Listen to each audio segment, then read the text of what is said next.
This episode of NFT podcast Ars Cryptotica is brought to you by Uptick. Uptick is an industry leader in the NFT marketplace in terms of functionality, infrastructure, and more. Choose from digital art, photography, collectible cards, MP4 video, tickets, and soon MP3 audio NFT formats. Mint on various chains and switch between multiple chains. Download the NFT mobile marketplace app with built-in wallets or go to upticknft.com and set up an account with the Kepler wallet extension. Also, check out their Telegram and Discord for more details like the current Uptick token testnet, which is live. Whatever your need for NFTs, Uptick has you covered. All right, welcome back to Ars Cryptotica, episode 26. We've got a special guest today, Snarskis from London. Snarskis, thanks for coming on the show. How are you doing?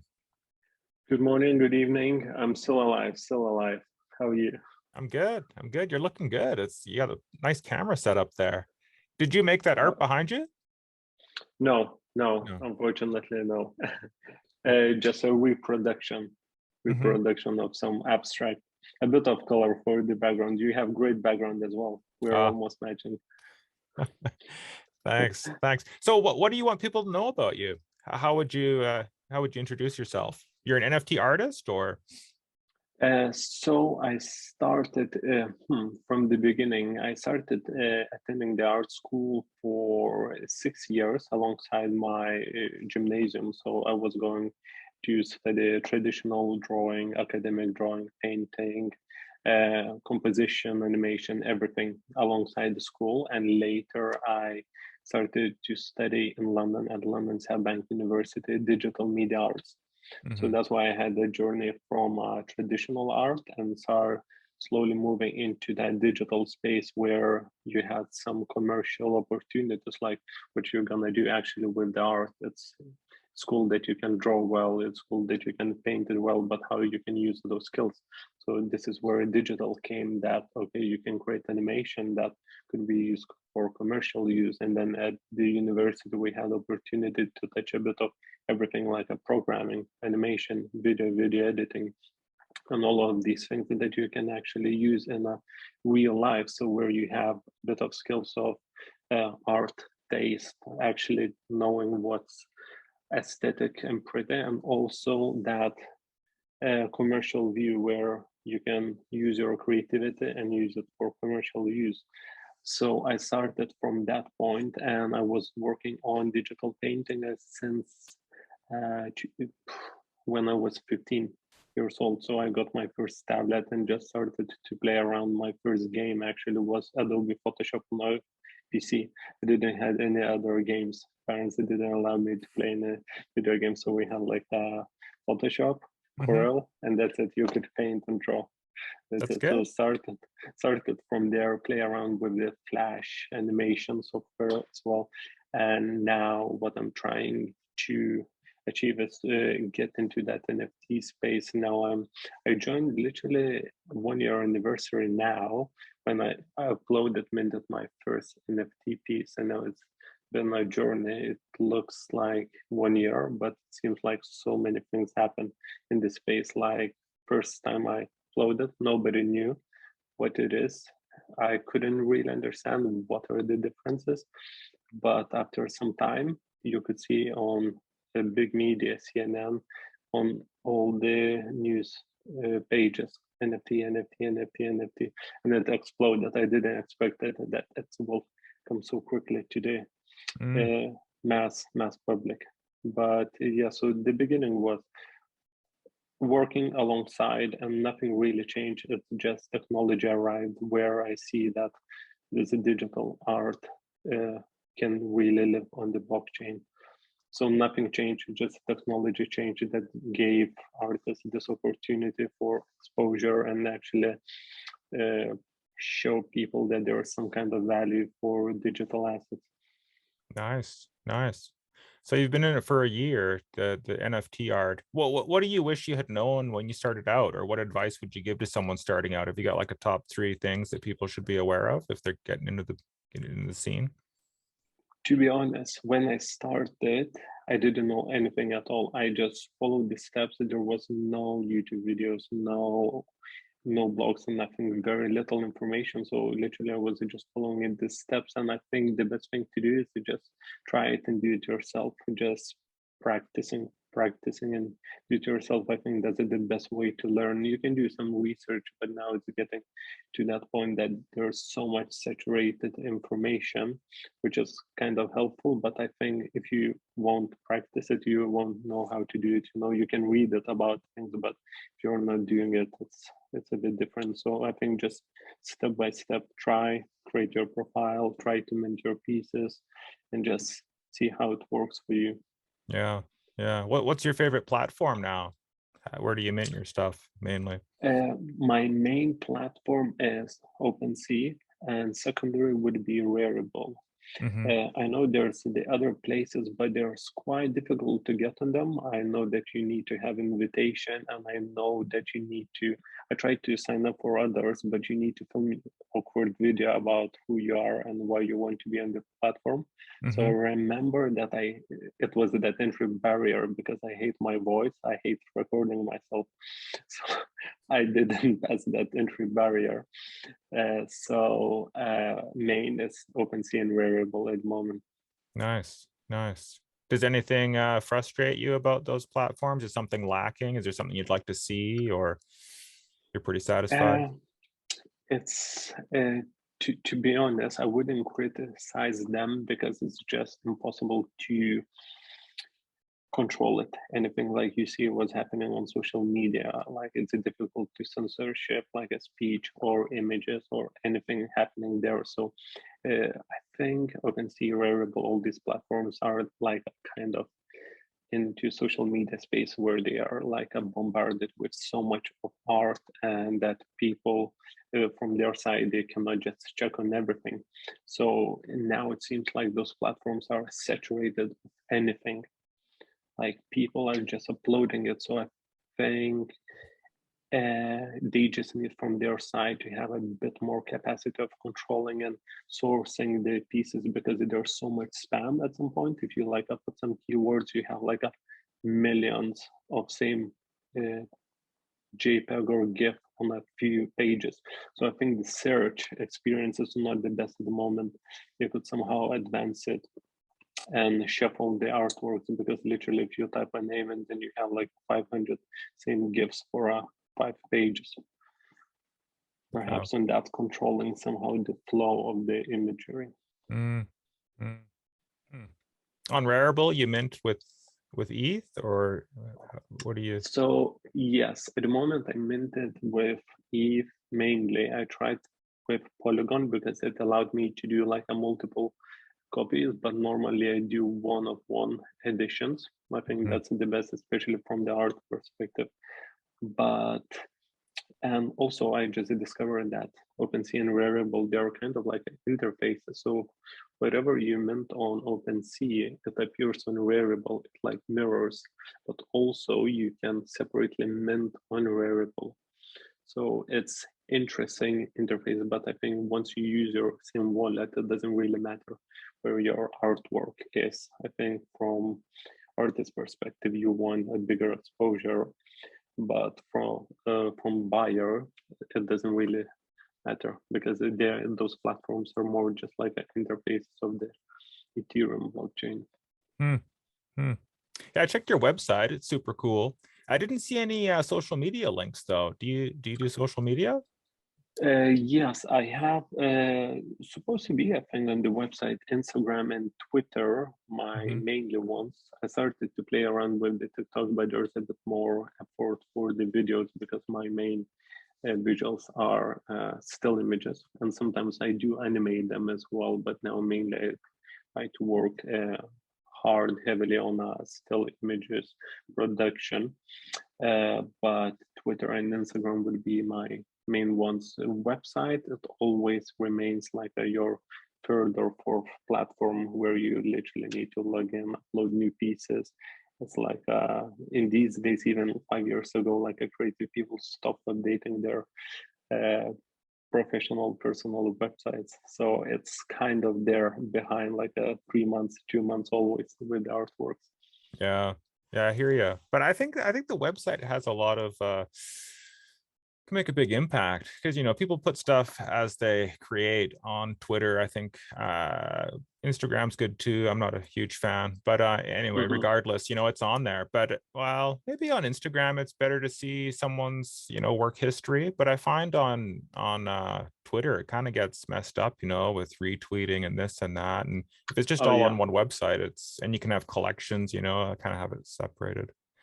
Huh. yeah, for How sure. how has And your art changed in the last year? When you started out, are you making the same kind of images now? uh, to be honest, yesterday changed because I started to work on a psychedelic piece, which is Sorry, what was super that? colorful.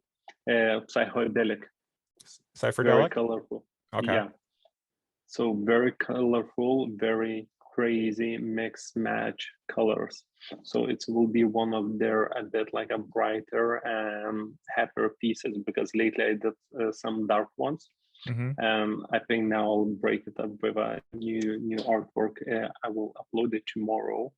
I was just having so much fun with the brightest colors, so I really love that. But overall, I think it involves you become just a faster and more efficient creating it. And I Mm-hmm. think the half of the process is like every day you're just thinking of the ideas, just looking at the news, looking what's happening, and just trying to figure out this could be fun or this could be clever, or just always constantly thinking about our composition, putting the faces, putting the objects in a kind of square format. Lately, I've been working on a square format because I think it's just optimal for interfaces like your phone screen, print canvas. If it's a nice square, I just like it. It's simple. You have it just in that space, and the mission is trying to figure out how you're gonna put everything together in that. Yeah. Yeah. Yeah. What do you think about printing the work? Have you So done, there's t-shirts, there's canvas, there's different things. Are you doing that?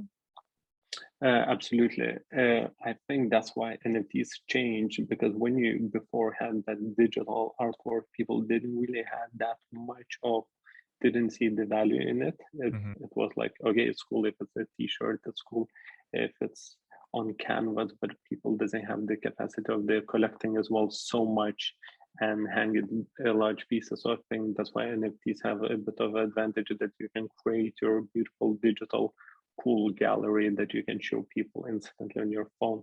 But I really love to see the paintings coming to life.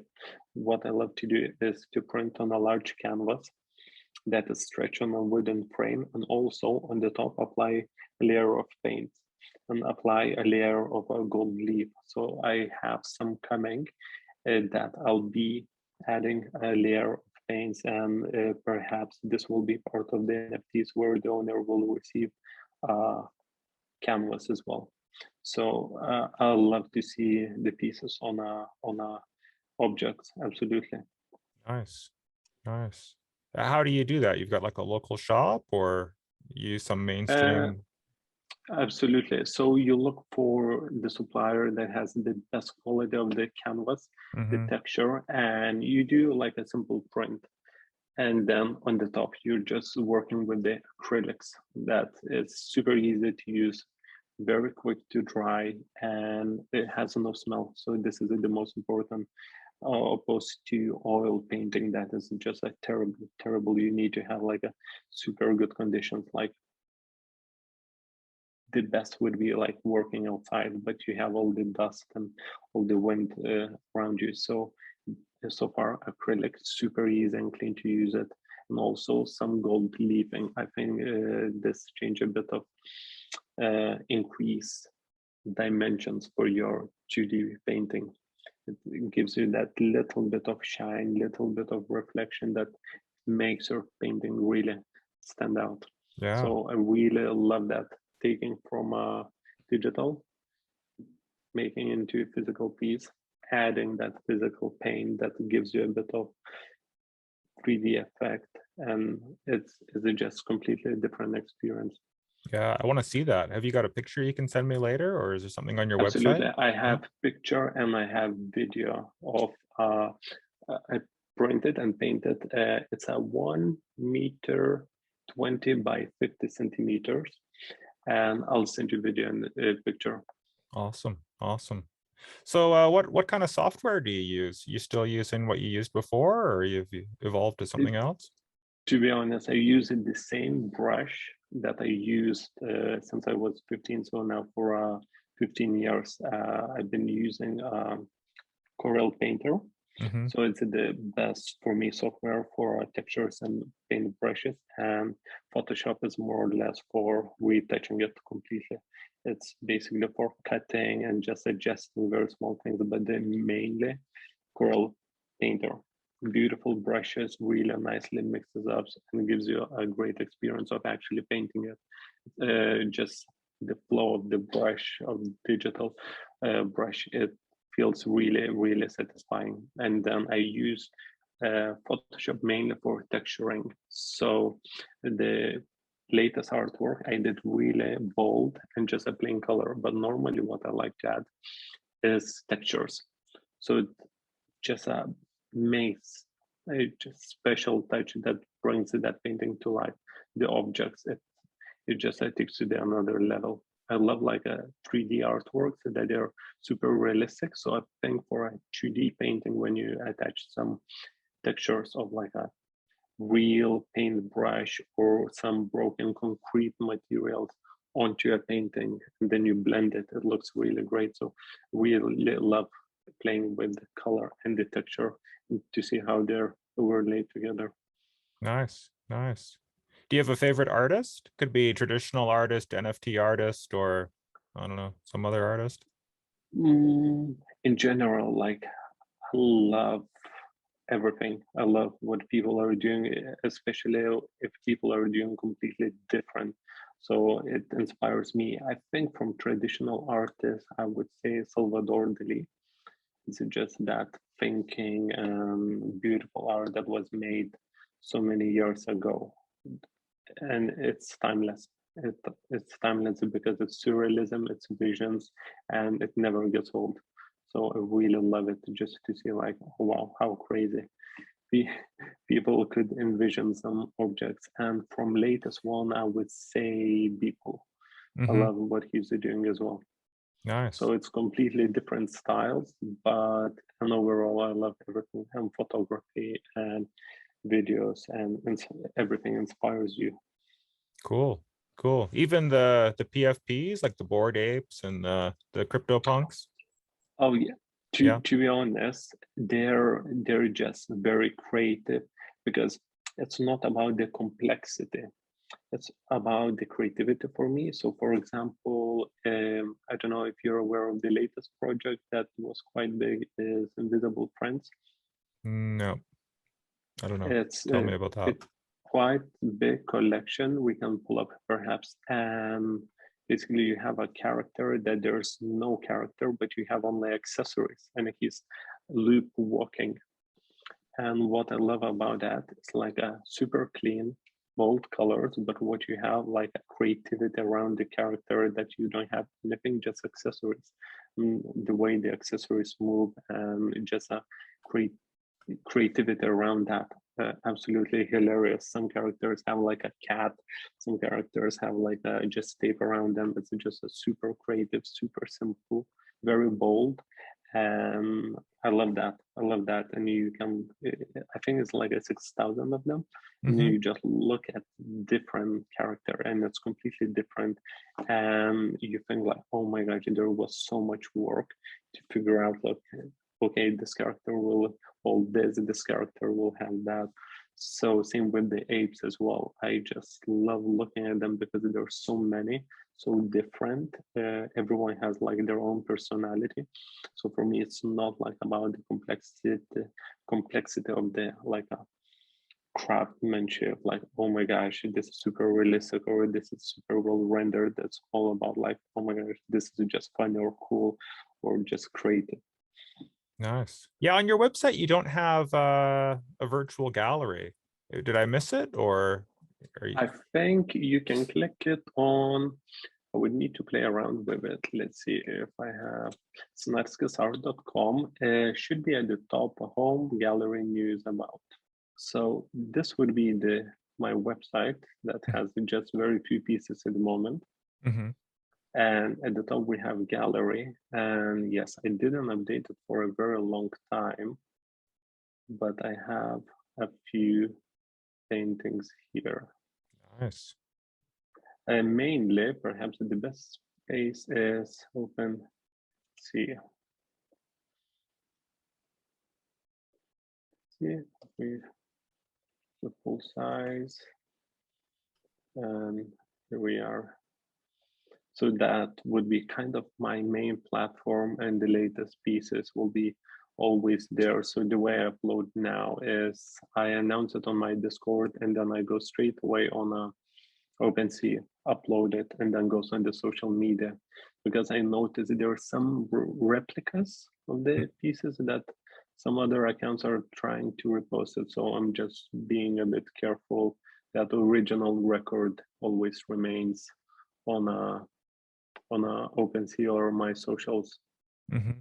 Just kind of proof of, oh, this was actually posted here for the first time. Yep. So all the pieces are just on OpenSea under the Snarskis. And I like to show you my latest piece. Is Oh, wow. this one. Yeah, bright colors. So I spent a few hours on this one. I really enjoyed it, just playing with the color and just going with the flow. It's always very therapeutical. Yeah, it's amazing. You could do a PFP project out of this, right? And that's why how it works, that all the projects contain so many pieces, like 10,000, 6,000 pieces. Mm-hmm. And as and they do like a computer generated. I prefer like do it everything, even it's still digital, but you use your hand and you actually paint it from scratch slowly. So to do it physically, perhaps you could do 10 designs and do 10 editions of each or something in those terms. But yes, that's a little mushroom journey. That's good. So this one, I really enjoyed it making it, and I think I need to do a couple more because it was just so satisfying. And the rule was just keep doing unmatching colors. Mm-hmm. Next to the blue, you need yellow, green, pink, everything, mix it up. So it was really, really, really satisfying to do this. It's awesome. Where did you get the inspiration? It's a big change from the other ones we just saw. Exactly. I don't know. Yeah, the latest ones was like really dark, were related. So I felt like, the field doesn't look really good. To be honest, I started just with the background, and then I had idea like, okay, I'm gonna do Rogan this time. I need to play something with the saucer, because I had the previous artwork as well. Let's see, as an example, this one. So I felt like, maybe I need to recreate what I had here and just play around, take it from the different angle, see if it loads. But yeah, was basically taking like a old idea, old kind of composition that I had before and just improving it. I felt like I started with the background and I felt like, okay, let's go crazy with the color this time, because feed is quite dark. We need to do something with the better color. So that was the animated one. Mm-hmm. And I kind of kept it like UFO and just made it absolutely opposite. Like, okay, it has to be bright, strong. Even the signature, I made it super colorful. So that was kind of the idea, like recreate it, just make it really pop and happy. So I think if I would printed this one on like a 80 by 80 centimeters, like a massive square, this would be like amazing to have it in your room, like would brighten it up, because I love to have like a bright color. It changes it just the entire room. Yeah, it's amazing. So when So this kind of stuff comes out, you put it on Discord first or Twitter, or how do you get the word out? So first of all, I do on my Discord. I have a few members. It's not large ones. So normally I thought like as a priority it would make sense like to announce to the group of people, hey guys, I'm just posting a new piece, then goes on OpenSea because it becomes like a solid record. Like, Yeah. okay, this is like kind of your passport. Nobody can replicate it. And then I put it on Instagram, Twitter, and if I'm not lazy, Pinterest. Hmm. But Pinterest is like a too far away. But yeah, trying to spread that. And at some point, end of the month, I look at some pieces and upload on the website as well, kind of as a reference. Nice, nice. So do you have a 3D gallery? Like the virtual thing you walk in, metaverse style. Have you done that? Not yet, not No. yet. I was looking into, but what happened with the lands, the prices just skyrocketed. Insaneness. So that would be interesting to have. And I'm looking for VR opportunities absolutely because I want to finally get my VR set and even to do 3D painting in a 3D space actually. So that would be something interesting to improve to take the next step and then later to look of the opportunities to host it in a VR metaverse Mm, spaces. That would be great, but that will be next step, perhaps 2023. hmm. Nice. When you said dark, I was expecting like kind of depressing, kind of, you So know. the top three on the Hmm. left corner, Yeah. those are the darkest one, and then we have Elon Musk on the Earth as well. So those were latest one during Mm, this week. So that's why it went a bit darker, and I thought like, okay, it's time to brighten it up. yeah. Yeah. Some of these have color. I like this one here, the room too. So yeah, this is pre-war Pre-war. when life was still okay. Huh. Huh. I was going to ask some questions about these. Elon Musk is one of your idols, or what's the deal with Elon? I would say main character at the moment. Uh-huh. Uh, I think he's just such inspiration in general in so many fields, and he really dominates like in a crypto and the meme culture and kind of where we are with technology and everything. So I love technology. I'm in this kind of NFT world, and that's why I think he's like a big figure, big influence, and people seem to like it as well. So I felt like it's a great figure just to try to put him in some kind of situations, and I created like a multi-planetary collection Mm, where he's on different planet, basically mm, uh, on kind of showed as a Jesus. So I have those pieces, and yeah, just trying to play around with him to show him in different. Oh yeah, I created also kind of inspired after the Board Ape Club, Board Elon Musk Club. So I think there's like a 14 or 15 them at the moment, and I'm nice. planning just keep adding them. It's kind of like a ape composition that you have it main character. You just add some accessories. One is animated there, the bullish Ethereum Elon. Nice. I One love is it. Zuckerberg. So yeah, trying to use a bit of characters are involved in our daily news feed. Yeah. How long does it take you to make one of these Mm. usually? The process, I break it down. I would say it's like 8 hours, but you cannot do 8 hours in a one go. You have to definitely break it down in a few days. So I would say those 8 hours has to be broken in like for 3 days, because you work on the piece, but next morning you look at it and you just hate it. So you see just so many mistakes. But if I finish it super late at night, I'm thinking like, is it ready? But next day you see it like, oh my gosh, there's so much to do. So on purpose, I just break the time. You cannot just sit down, do one piece in one go, and then go for it. So for me personally, it works better if I spend a bit more time, Hmm. Hmm. Yeah, because also it's not like a model that you just thrown in and it's there. and you just render it. It has to be done kind of from scratch. Yeah. Yeah, they're all quite different, aren't they? So some are goes from 2010. So I hope there's kind of a progression in a style and just in quality. So some are really very, very old pieces. But I thought like it's a chance to give another life and just put it on the blockchain to see how that will last. Instead, because I was even looking at my old hard drives, some are broken, some pieces are lost. So I thought will be a reference. You don't want to have like a reference to your old Facebook. So I thought as much as I have something left in my hard drives, I'll name it under 2010 collection and just will live forever, hopefully.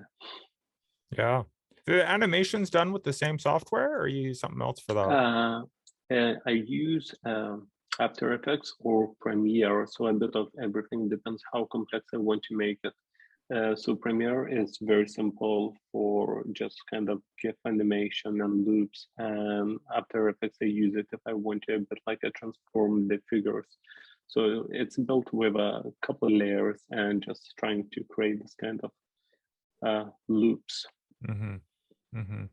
Hey, going back to the very beginning where you were talking about going to art school, what's your takeaway on that? I've got a couple of kids, 16 and 13 years old, and in the back of my mind, I'm thinking like, do they really need to go to university? Like everything's online, but there's the networking aspect and you meet like-minded people. You still think university has a lot of value, or art school? Yeah, to be honest, yesterday I heard a good quote that, what was it? I was trying to remember in the morning, that your degree and something else doesn't beat the open marketplace. So basically, if you're good, you're good. It doesn't matter if you have formal education or informal education. But I think overall that experience for children is great because, as you mentioned, you have the environment, the teachers, hopefully they're real artists who achieved something, or they're in between like academies and children art schools who are professional. So it gives you like completely different sense of world. You meet different people. So I think it's very valuable. And on the top of actual education, discipline, just going, trying, because I think you must. It's very difficult, especially for children, to keep achieving such a thing, because we used to spend 4 hours in a painting class after the school. So, and especially in these days, children have phones. It's so easy to be distracted. But it used to be 15 of us. We're there listening to music, painting, same thing. And that's it. Otherwise, if it's difficult to achieve it by yourself, because you need to have dedicated space, dedicated people, and discipline. You have to have kind of goals like grades, end of year reviews to see how you progressed. And some things will be super frustrating because like academic drawing is super hard, like draw hands, draw face, to keep the proportions. There are so many aspects in that. Later you can go crazy with your art, but before doing these kind of animations and illustrations, you need to know what really is to draw, because otherwise you'll be drawing like a Picasso all your life. But I think you need to learn the basics and disciplines of academic drawing, then you can move on and be creative. It's like, before writing a book, you need to learn letters and everything. Speaking of dark, this one jumps out at me. What's the story with this one? Oh yes, this is a bit political one, and it's just a life one that is optional what you do. You can pull yourself by the bootstraps, or just, if you don't want to do anything, just don't do anything. So it's optional. Interesting. Do a lot of your pieces get political, or just not that much? This one I wouldn't. It's kind of political, and it's just a message. I always everything has to have kind of like a message somewhere. Just fun ones or meme ones, but everything I'm trying to include a bit of what it is. And hopefully I leave some space for people to decide what it could mean for them. Mm-hmm. So that one drowning is optional, so you can think from many perspectives. If you're down in life and you don't want to do anything, sometimes, then there is your choice, or you pick up yourself from the bottom, or you just give up. Yeah. Some people can interpret it differently, and I think every piece there's some space of how you feel, because you could be in different stages of your life, and it could mean something different to you. Hmm. Where do you see the NFT world and yourself in, like, say, 6 months or a year from now? You see some big changes coming up? Overall, NFT world is difficult to say because we don't know what's gonna happen in general with geopolitics and everything. So it's really difficult to say. But what I want to see is perhaps some kind of cleansing of the system, because it exploded too quickly. And I was thinking, like, when I saw in CNN, Bloomberg NFTs, I thought, oh shit, why so quickly? I needed a bit more time. I needed more time to create more pieces just to get in that space and everything. And it just exploded. And what happened? You started to have all these celebrities, money grab projects and everything. So this was a bit annoying because every celebrity started to do this thing. And it's kind of like a shifted people's attention from like, oh my gosh, we have like a great technology. Finally, art as a digital creators, musicians can use this and be more independent. But what happened, like a big boys started to use big names, drop any project, money grab, money grab, money grab. So I think we need to see system cleansing. To people need a huge educational curve to understand, like, you know, you got all these Paris Hiltons and everything doing the projects, and everything becomes like a project. And do you want to be involved in a project? Do you want to collect art? Do you want to support small independent people, or like these multimillionaires who are just doing another kind of money grab business plans here? So that's why I would like to see that the system cleanses and you have that community that was in 2018, 19, 20 people, geeks about technology, art, and everything, as a great community, because community is full of amazing people. But now it's just so saturated, as it just exploded. Everyone wants to do a project, and that's why I would distinguish two things like projects and art and technology. The roadmaps and everything, so many promises, so many, illusions happening. It's just crazy. I would like to see that place cleanses. People start to looking at the different things, not jumping on like a hype, because it's crazy. Every day you open like a social news, 6,000, 10,000 pieces. You have to get it, and it's kind of like a not really healthy yet or sustainable for technology intended to do. Yeah, I hear you. Huh. Hey, do you collect a lot of other people's art, or do you invest in that regard? Not yet, but I'm following because I have friends who started upload their pieces as well. Because what I would notice is that you don't have many traditional artists jumping in the space. Even now, it's kind of like so saturated and it's well known, and more or less everyone understands what it is. But you don't have like a traditional photographers, painters, illustrators jumping there. So it's difficult to connect, because again, you have those projects. And it's kind of like a swear word now, like, are we just projecting here, or are we creating something real that, you're trying to get straight away, like I make quick money or something from that. But you have so many traditional amazing artists that they're still not in the space. So I think yours will be a great opportunity to collect once you have the artists that you love in the space again, that they'll be more open-minded and they'll say, actually, yeah, I can do that as well. but I think we still don't have so many great artists that they are not in the space, not necessarily know how to use technology, doesn't want to start to, it's quite a big step to get on to the blockchain. You have a bit of first cost to pay to get set up and start working on that. And so many people are still involved in traditional gallery and that old-fashioned, old-school thinking. So I think there will be much more opportunities in the future once we will see more people.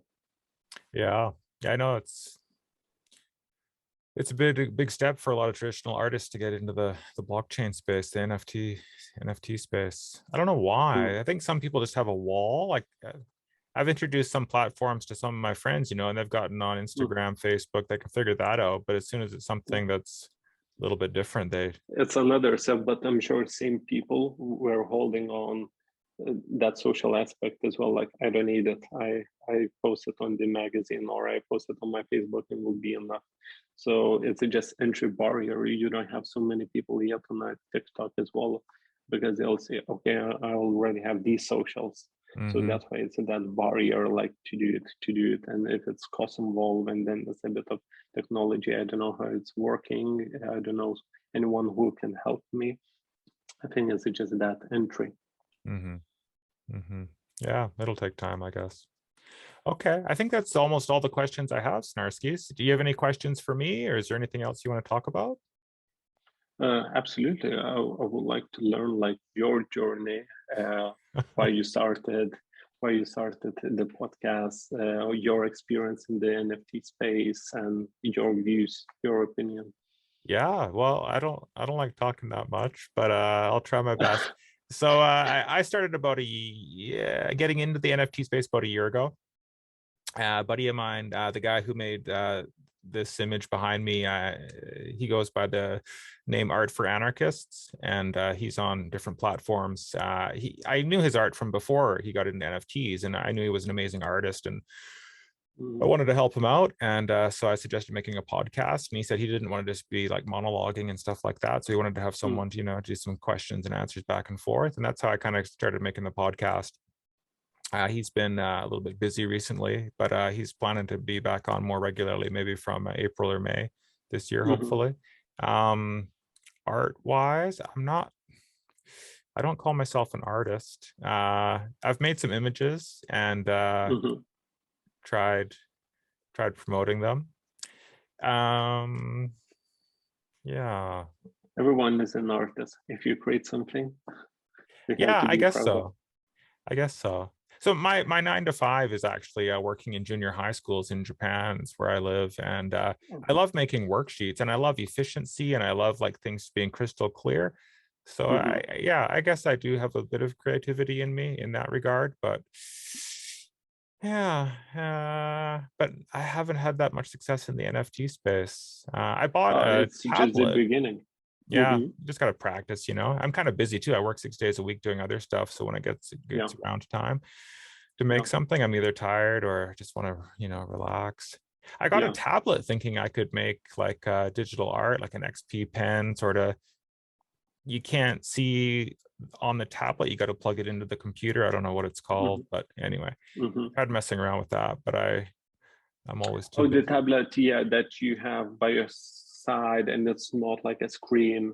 Yeah, absolutely. Or even to get an iPad and get a pen and try to play around, because like yesterday when I was working on this super colorful piece as well, I just enjoyed so much. I wasn't worried about like matching colors or perfect face, perfect composition.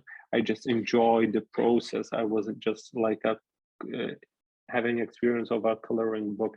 I had my composition, but it was just so much fun. Keep going, filling gaps, filling spaces, and just to see how it evolves. So that's why you don't have to like lock yourself, or it has to be like in a perfect composition or perfect shape, or if it's something wrong, there's a beauty in anything and imperfections as well. So you just need to start, finish it, and publish it.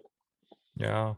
Well, you said you described how you make your art, but I can't imagine you use one of those tablets or what? Yeah, Absolutely. So before I used to do even a longer process. I used to take a piece of paper, draw it more or less composition, take it with the phone picture and upload it there and start crafting on the top.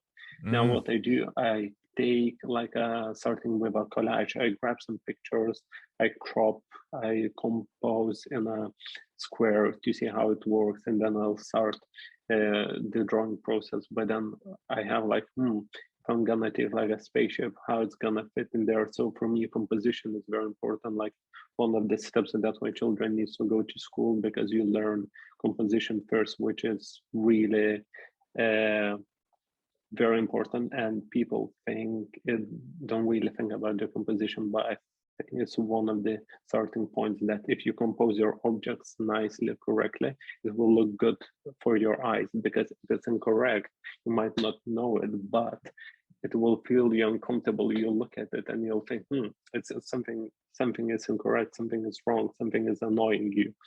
So that's the starting point, to put everything right in any shape that you're working with. Could be like a tall landscape or anything, but just compose everything, have spaces around characters or objects looking to the one or the other side, and then there is a harmony, and then there is the light. You want to make sure basics that you have one sun, that light is coming from the one spot, and all of this, it's a huge steps that brings your piece together. Because if you start making like a basic mistakes, like that composition, you have two suns, that is light coming from one side, light is coming from the other side, the object starts looking weird. So once you have that, but then the rest is just a freestyle. You do your Jackson Pollock, you can go crazy as well. That's good advice. I'll show you something I was messing around with. We'll cut out this part while I get it set up. Hold on a second. That's why you don't have to stop it. You just have to create it. Boom, it's there. Create another one. Progress. But it will be really amazing to look at previous pieces and that they're completed. It's super important, especially when I was looking for my old pieces, and they are not perfect, but it was amazing to see that they were completed. I was looking at my sketch, was cool, but to see like old pieces, they were not perfect but finished. So it was at least nice to see, like I was at that stage. It's not perfect, but it's there.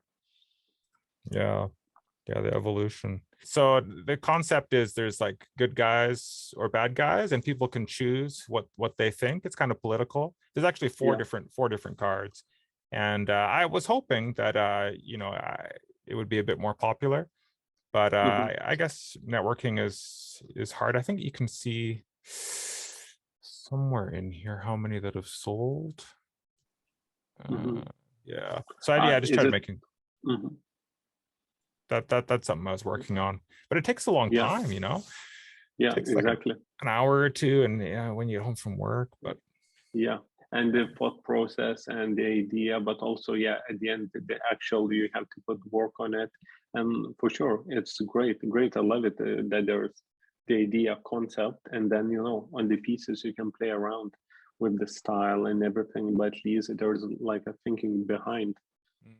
That's the most important, because it's not about the aesthetics in these days, it's meaning what you're trying to achieve and communicating as well with your pieces. Yeah, you just got to keep trying. Yeah, I wanted to show you more, but the compatibility issues. Like to get a clear screen, I thought I'd open up the Brave browser, but I guess the Brave browser doesn't have the Kepler wallet extension, so I can't log into the account. It's really frustrating, right? It's 2022, but we still have to mess around with these things and other things. So when I create these, I use GIMP because it's cheap and it's, it works usually. But when I switch between like my Mac and my Windows-based computer, the font settings get messed up. So I have to like reposition everything. That's it's a little frustrating. Yeah. That's why you need to find your like a flow once you get.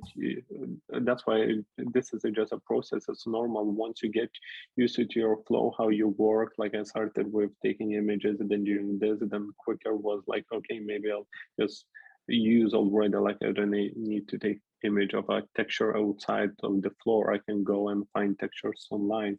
So you just develop your style, and over the time you'll become faster. Because like a year ago as well was really slow. I didn't have textures. I spent like an hour looking for a texture, but now I have like my collection of textures. I drop them, I have a look. Okay, I think this is better.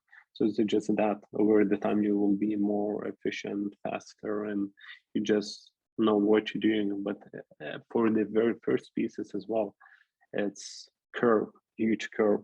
Just being organized, even that, archiving your pieces, your objects, your fonts, just as simple as that. And then you actually need to put work. You do something on the side, or are you full-time artist? How does No, not full time. I have my day job. I have my freelance clients as well. So a bit of everything. I saw Snarskis media thing. Is that you too? Yes. So I do photography.